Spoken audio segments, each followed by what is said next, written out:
To me, academic conversation is building comprehension and building understanding. I disagree with you, Louise. It's purposeful, it's planned, and it's an opportunity for children and to be sharing their thinking. The boat broke in half. Academic conversation is the greatest goal for me in my classroom. It's genuine dialogue around the content that we're learning or the thinking that we're doing. It has to be a dialogue. It has to be truly listening to each other and building off each other's understanding, elaborating, thinking about why you think that way, what's the justification for your reasoning. And I'm thinking this is a poem. Oftentimes, whether it's whole group or small group, when I'm listening to them speak, I'm listening for the things that they do understand so that I can build on that understanding, and I'm looking for the things that they haven't quite gotten, a misconception they have or a misunderstanding in the text, so that we can figure out how to build it in the right direction. And I'm also listening, I hope, to how well they're listening to each other, and are they gaining from each other's understanding. The most purposeful talk is going to happen when they're truly, genuinely hearing each other and co-constructing an understanding. And so I think that one of the things that I'm always trying to listen for is the conversation really focused on what we're doing? Is it really focused around this text or focused around this question? And then is it truly a dialogue? Because of the skin color. Yeah, and the bus driver. You disagree with him now? Could I help him? Can you say why? So in the beginning of the year, it's intentional to have the children really talk about what it is they're noticing, not only about print, but also about what it is that they're learning and what it is that they're thinking. I think I agree with you because it's not good that's stressful. What are you thinking about how these other characters are treating this mouse? Maybe his feelings were kind of down, but he just helped anyways. So across those opportunities within the classroom, I'm constantly trying to allow for those opportunities for children to share what it is that they're noticing, and then talking about it, going from what it is that they notice, and then teaching from that. The mouse is too little, but he can still try to pull. I'm lucky to have about 20 kids in my class, which is delightful.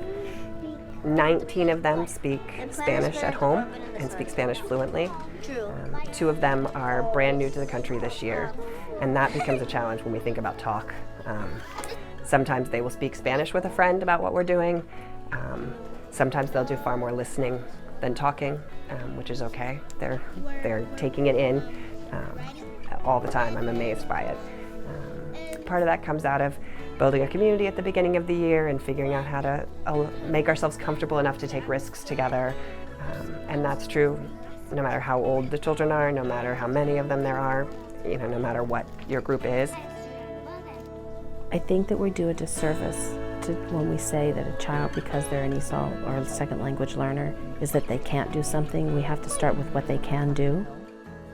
I've learned an awful lot more about some of my second language learners by giving them that time to just talk with one another and me listen in on what it is that they're saying.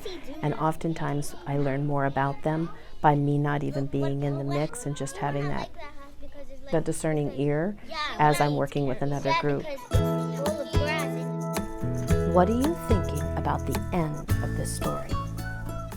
Giving the ownership to the children within our conversation circle or even within small groups is really important so that the children aren't looking to me for a right answer. I want them to look at each other to have this conversation, and it doesn't have to be a right answer. It's their thinking that they're cultivating. So oftentimes when we first started at the beginning of the year, I would say, we're going to have this conversation and I'm going to let you talk to each other, and we're not going to have to raise hands, and that just blows their minds that they don't have to raise a hand to talk. We talk about how we have to take turns and wait till someone is done speaking. Just turning my gaze down often within the circle so that they're not looking at me. And I'll say, talk to the group or look at one another. It might look like this, and I'll demonstrate it. I think something that's very powerful is that noticing and naming. So at the end of our conversation, I will stop and I'll say, so today I noticed during our conversation that Josue, you really were listening to Bianca today because your eyes were on her, and then after she made a comment, you built right on top of what she was saying.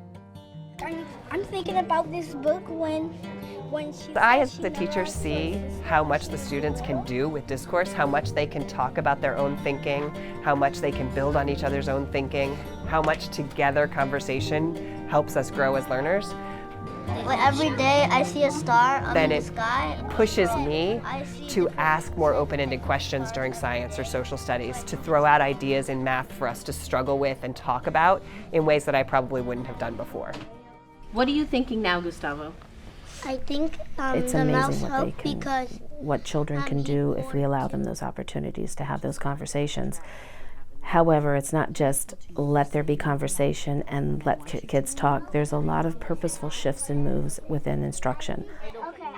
If we allow that talk, it kind of takes away that secret of what is their understanding. When we stop, sit back and listen, there is no secret to what it is the children are learning or what it is that they're understanding. Kiss Your brains. Mwah! Great for you.